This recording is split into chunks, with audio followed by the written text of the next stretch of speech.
အခုဗီဒီယိုမှာပြောပြပေးမယ့်အကြောင်းအရာကတော့ Adobe Premiere Pro software မှာမိမိ edit လုပ်ထားတဲ့ sequence တိုင်းတိုင်းပေါ်မှာရှိတဲ့ sequence တွေကို video edit လုပ်ထားတဲ့ project ကိုပေါ့နော်အဲ့ဒါကို export အနေနဲ့ movie အနေနဲ့တခါတည်းလုံးပြီးတော့ပေါ့နော်ဒါအချောသက်ဘယ်လိုထုတ်လုပ်မလဲဆိုတဲ့အကြောင်းတွေကိုရှင်းပြပေးမှာဖြစ်ပါတယ်အဲ့တော့ exporting movie လို့ခေါ်တဲ့မိမိရဲ့ editing လုပ်ထားတဲ့ project တွေကိုအချောသက်ထုတ်လုပ်မှုအကြောင်းအရာလေးတွေကိုသိတာဖို့အတွက်ကျွန်တော်နဲ့အတူ Adobe Premiere Pro software တွေကိုဝင်ရောက်ပြီးတော့လေ့လာကြည့်အောင်အဲ့ဆိုတော့အခုဒီ project ကဟိုအရှိမတော့က edit လုပ်ပြထားတယ်ပေါ့နော် trim cut edit လုပ်ထားတာကိုကိုယ့်ရဲ့ music ထည့်သွင်းထားတဲ့ timeline sequence လေးဖြစ်ပါတယ်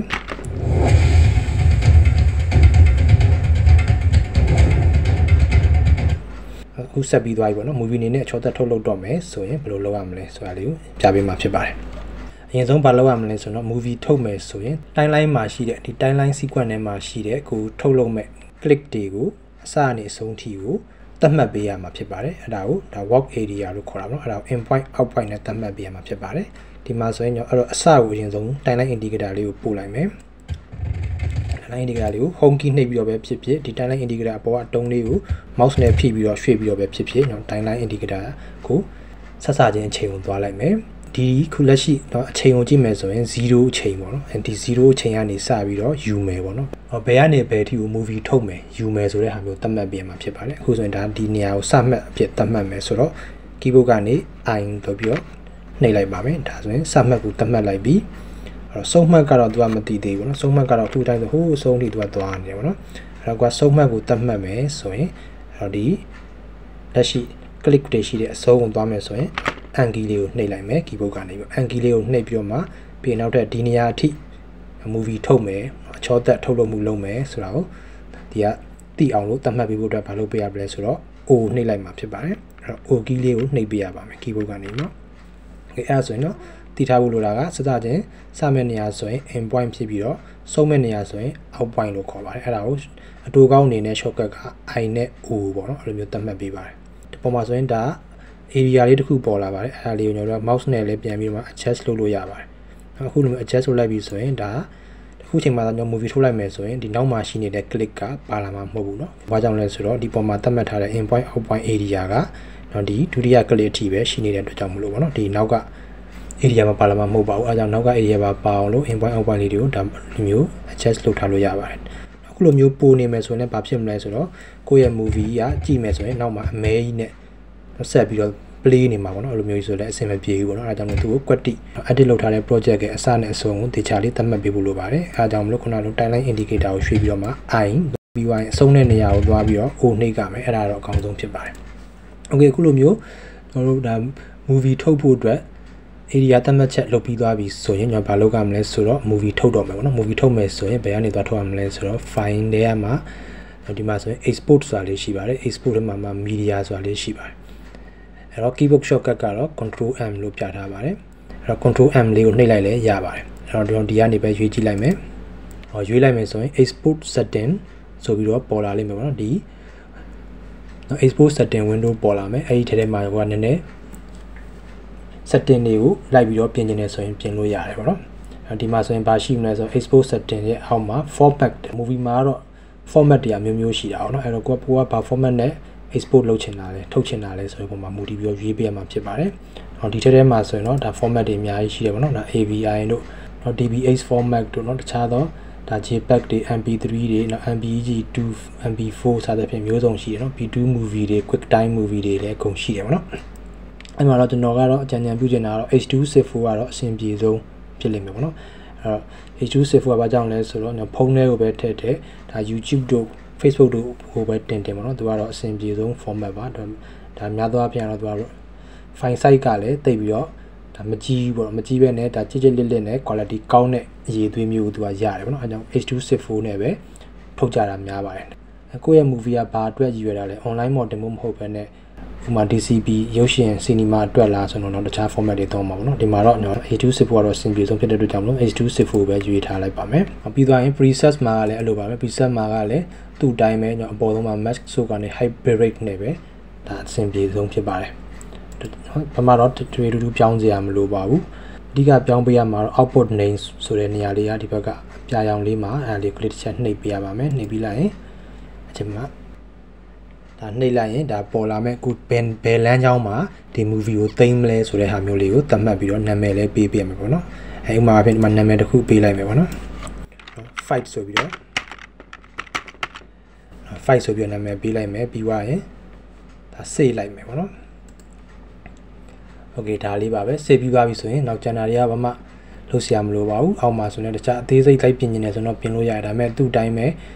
အလွယ်ဆုံးနည်းလမ်းနဲ့ movie ထုတ်လုပ်တဲ့နည်းကိုပဲအဓိကဦးစားပေးပြီးပြောပြသွားမှာဖြစ်တဲ့အတွက်ကြောင့်လို့ channel setting တွေကိုတော့ဒါမှပြောတော့ပါဘူးပြီးသွားရင်ဘာလုပ်ရမလဲဆိုတော့အောက်မှာမြင်ရတဲ့ button တွေထဲမှာ export ဆိုတာလေးကိုနှိပ်ပေးရုံပါပဲ okay အဲ့တော့ export ဆိုတာလေးကိုနှိပ်ကြည့်လိုက်ရအောင်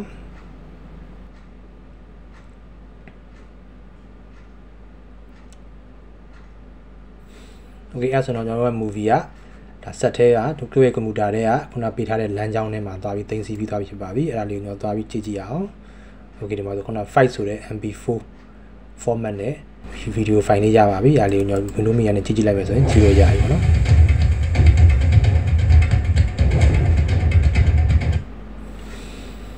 okay ဒါကတော့အလွယ်တော့ movie လုပ်တဲ့နည်းလေးဖြစ်ပါတယ် media encoder နဲ့ movie လုပ်တဲ့နည်းလေးကိုလည်းတစ်ခါတည်းပြောပြထားခြင်းပါတယ် media encoder နဲ့ကြတော့မလို့ထုတ်မလဲဆိုတော့ဥပမာပြင်ဒါဒီမှာတိုင်းမှာ sequence နှစ်ခုရှိရပါတော့ edit 1 နဲ့ edit 2 edit 1 ကတော့ဒါသူ့ရဲ့ original အသံတွေကိုဖြတ်ပြီးတော့ကို music နဲ့ထည့်ထားတဲ့ edit sequence ဖြစ်ပါတယ်เนาะ edit 2 မှာကြတော့ original အသံတိုင်းပဲဆက်ထားတဲ့ sequence ဖြစ်ပါတယ်ကဲထူးကတော့ media encoder နဲ့လုပ်မယ်မလုပ်ခင်မှာကျွန်တော်ဒီမှာဒီနှစ်ခုစလုံးကိုတစ်ပြိုင်နက်ကျွန်တော်တို့က movie လုပ်မယ်ဆိုရင်လည်းလုပ်လို့ရပါတယ်အဲ့ဒါကတော့ဒီမှာ sequence ကနှစ်ခုပဲရှိလို့ပေါ့နော်တကယ်လို့ sequence 10ခုလောက်ရှိတယ်ပေါ့နော်အများသောအားဖြင့်ဇာတ်ကားတွေဘာညာတွေဆက်ပြီးဆိုရင်ဒါဆင်းလိုက်တစ်ဆင်းကို sequence တစ်ခုဖြစ်မယ်ဆိုရင်ဒါကိုယ့်အကိုအချိန်နဲ့ဆက်သွားတယ်နော်10ဆင်းလောက်ပြီးတော့မှတခါတည်းပေါင်းပြီးတော့ movie ထုတ်မယ်ဆိုတာမျိုးတွေရှိတတ်တယ်ပေါ့နော်အဲ့ခါကျရင်တစ်ခုချင်းစီတစ်ခုထုတ်လိုက်နောက်တစ်ခု setting ပြင်လိုက်နောက်တစ်ခုထုတ်လိုက်ဆိုရင်တော့ထိုင်ဆောင်နေရမှာပေါ့နော်လုပ်တဲ့လူကအဲ့တော့ဒါအချိန်ကုန်တယ်ပေါ့နော်အဲ့လိုမလုပ်ဘဲနဲ့ဒီ sequence light တွေကိုပဲကိုယ့်အကိုဒီ media encoder ထဲမှာတန်းစီပြီးတော့ပေးထားလို့ရပါတယ်သူကသူထုတ်သွားပါတော့ကိုကအဲ့ချိန်မှာကြိုက်တာတခြားဟာလုပ်စရာရှိတာလုပ်နေလို့ရတယ်ပေါ့နော်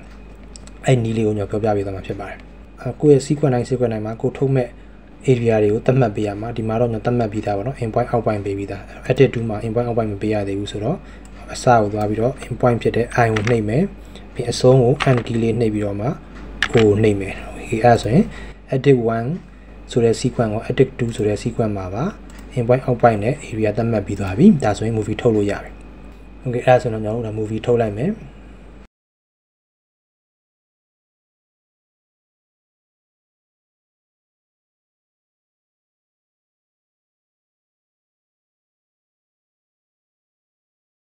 export setting ပေါ်လာပြီဆိုရင်ကျွန်တော်ဘာလုပ်ရမလဲဆိုတော့ဒီအောက်မှာမြင်ရတဲ့ queen ဆိုတာလေးကိုကျွန်တော်သွားပြီးတော့ close တစ်ချက်နှိပ်လိုက်မယ်ဆိုရင်သူကဘာလာမလဲဆိုတော့ media encoder ဆိုတာလေးပေါ်လာလိမ့်မယ်ပေါ့နော်ဒါ software တွေသွင်းကြရတော့ media encoder ဘာတစ်ခါတည်းသွင်းထားဖို့တော့လိုတာပေါ့နော် media encoder ရှိနေဖို့လိုတယ် media encoder မရှိရင်တော့ခုန queen ကိုနှိပ်လဲသူက media encoder ပေါ်လာမှာမဟုတ်ဘူးပေါ့နော် okay အဲ့တော့ media encoder ပေါ်လာပြီဆိုရင်ကျွန်တော်ဒီထက်ထဲမှာ setting တိုင်းပေါ်လာပြီ save မဲ့နေရာလေးကိုသွားပြီး channel ဟာတော့ format တွေကတော့ h264 hybrid rate မပြောင်း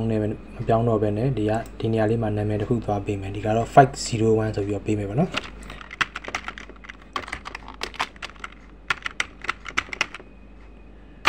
501ဆိုပြီးတော့ဒီ sequence 1ဟာလေးကို501လို့ပေးမယ်ပြီးသွားရင်နောက်ထပ် sequence 2 edit 02ဆိုတဲ့ sequence ကကောင်လည်းမောင်းမယ်ဆိုရင်တော့ခုနဒီအောက်က edit 2လေးကိုသွားလိုက်ပါသွားပြီးရင် export media ဆိုပြီးတော့သွားလိုက်မယ်ပြီးသွားရင်ခုနလို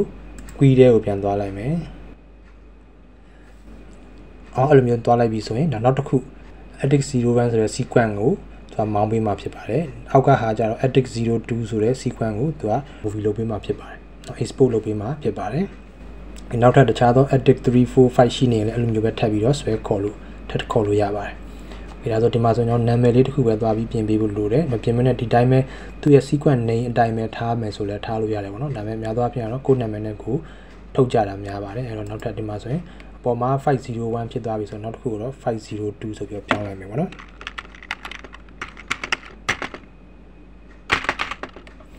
ပြီး save လေးကိုနှိပ်လိုက်ပြီပေါ့နော် okay ဒါဆိုရင်တော့တခြားအမှတ်ပေါင်းကြမလို့တော့ပါဘူးအဲဆိုဒီတစ်ခါဒီ ဒီနှစ်ခုကတေချာသွားပြီနော် sequence နှစ်ခုစာကိုတစ်ခါနဲ့တစ်ပြိုင်တည်းမောင်းမယ်ဆိုတာကိုတေချာသွားပြီဆိုရင်တော့ဒီကနေပြီးမှအစိမ်းရောင် button လေးပေါ့နော် stack ဆိုတဲ့နော် stack key ဆိုတဲ့ဟာလေးကိုတော့နှိပ်လိုက်ရင်ရပါတယ် enter နှိပ်လိုက်လည်းရပါတယ်ကဲအဲ့ဒါလေးကိုတော့တစ်ချက်နှိပ်လိုက်မယ်ဆိုရင်သူစပြီးတော့ run နေတာကိုမြင်ရပါလိမ့်မယ်အဲ့တော့ sequence edit 01ဆိုတဲ့ sequence ကိုဒါ run သွားပြီပြီးသွားတာနဲ့ edit 02ဆိုတဲ့ sequence ကိုသူ့ automatic ဆက်ပြီးတော့ run နေမှာပေါ့နော်ဒါဆိုတော့ဗာလဲဆိုတော့ sequence တွေအများကြီး edit လုပ်ပြီးတော့မှတခါတည်း export movie လုပ်ချင်တယ်ဆိုရင်အခုလိုမျိုး media encoder ထဲမှာဒါ rendering လုပ်တဲ့ export movie လုပ်တဲ့နေရာအဆင်ပြေတယ်ပေါ့နော်။အဲဆိုတော့ကျွန်တော်ဒီ file လေးတွေကခုနကကျွန်တော် save တဲ့လမ်းကြောင်းထဲမှာရောက်လားမရောက်လားပြန်ပြီးသွားစစ်ကြည့်ရအောင်။အဲဆိုရင်တော့ဒါခုန